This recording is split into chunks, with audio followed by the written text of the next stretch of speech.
Alright guys, Roman Ramsey, RB pressure washing out of Middle Georgia.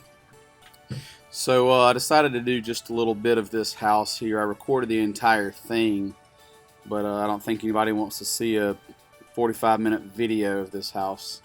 So what I've done is the beginning of it, I sprayed, put my chemical on, let it dwell for 10 minutes or so while I was doing the rest of the house. And now I'm rinsing everything. Always rinse, top to bottom.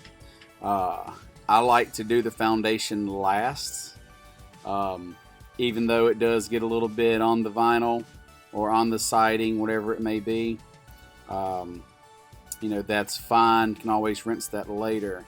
If you guys will pay attention to the black marks where I'm pressure washing the foundation there, right there is actually a good view.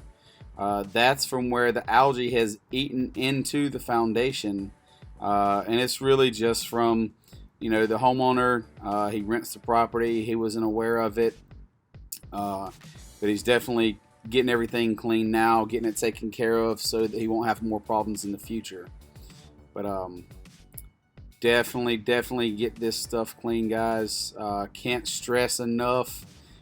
Some of the parts here you'll actually see stay orangish, like I think right here is a good spot, and that's something we can remove as well, just not with our regular house wash. But hope you guys enjoyed the video.